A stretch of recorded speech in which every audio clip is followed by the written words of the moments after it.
how to regrow your hair in 5 steps. Whether you're trying to avoid hair loss with advancing age or recover some of the hair that you may have lost already, in this video I'll explain to you how to regrow your hair and avoid hair loss as you get older. I'm Dr. Rawat.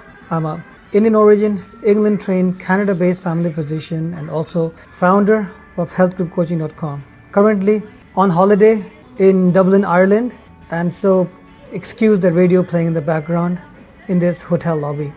The way I recommend you look at this is trying to grow grass in your lawn. There are essentially 5 things you need to make sure you get right.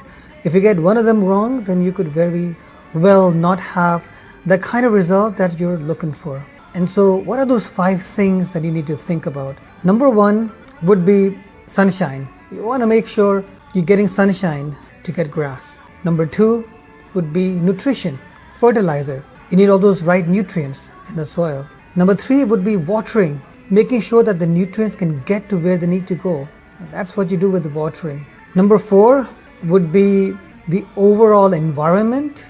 If the environment is excessively dry or hostile, that might be problematic. And number 5 would be absence of disease, absence of weeds and other parameters which can make it difficult to get the results you're looking for. So what is the hair growth analogy for all of these things? Number 1 was light. And the best analogy for that would be red light or infrared light therapy. There's really good scientific evidence for their efficacy. Short of a hair transplant, this appears to be the strategy which is most effective, particularly when combined with all the other 4 strategies. If you go on my blog, you'll find the FDA and Health Canada approved devices that I recommend, including the iRestore device in Canada and the Therodome device for the United States. Number 2 is watering.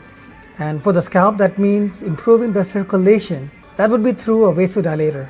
That can be either topical minoxidil or tablet form minoxidil. The latter is prescription only. There are certain cardiac and cardiovascular risk factors that your dermatologist would need to be wary of. Otherwise, the standard topical minoxidil would be Rogaine.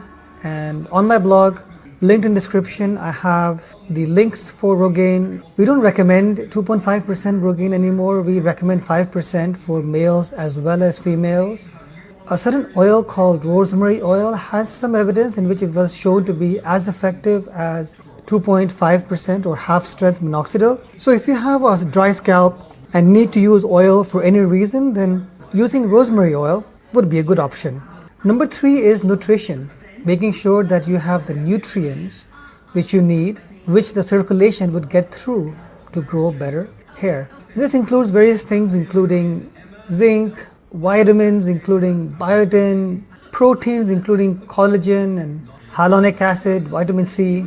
And I have links on my blog including a multivitamin, a tablet which contains oral hyaluronic acid 200 milligrams with a small dose of biotin and vitamin C, along with marine collagen, which are all nutrients which will help your scalp. Number 4 is the overall hormonal environment. Now, if the genetic environment is very adverse, then that's just bad luck. There's not a lot you can do. You can try to optimize the situation, but everything may be in vain if the genetic environment is very strong. However, if there are hormonal factors, as an example, polycystic ovarian syndrome in girls or perimenopause and menopause in women, then there are certain things you could do to improve the hormonal milieu.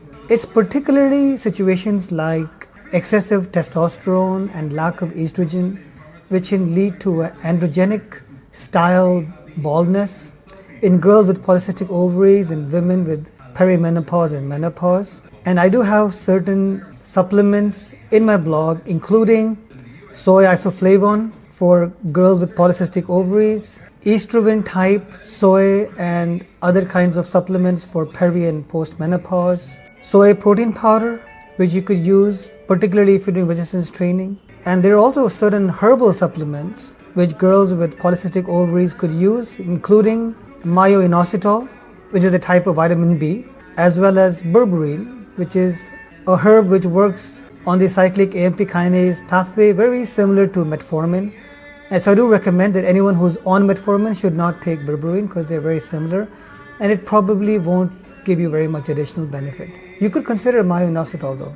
And number 5 is the absence of weeds or disease. And one such thing can be dandruff or fungal scalp conditions, seborrheic dermatitis. Interestingly, ketoconazole has some independent evidence for benefit in androgenic alopecia, and it is an antifungal.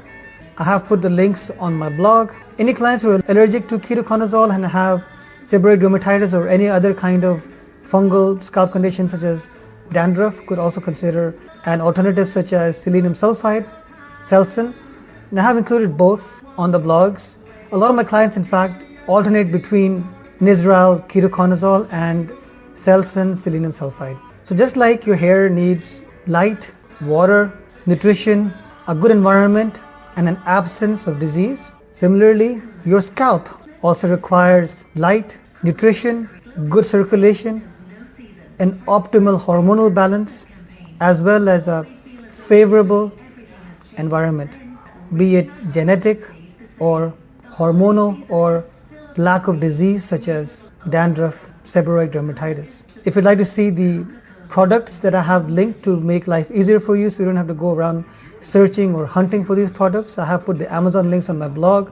The blog you'll be able to find within the description of this video.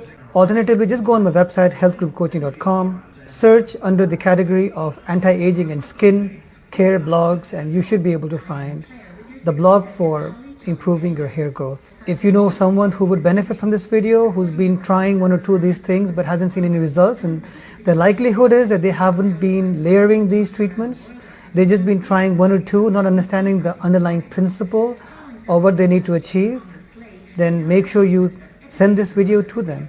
And if you enjoy this kind of content, then make sure you subscribe. Take care everyone, Merry Christmas, Happy New Year, and I'll see you again at the next video.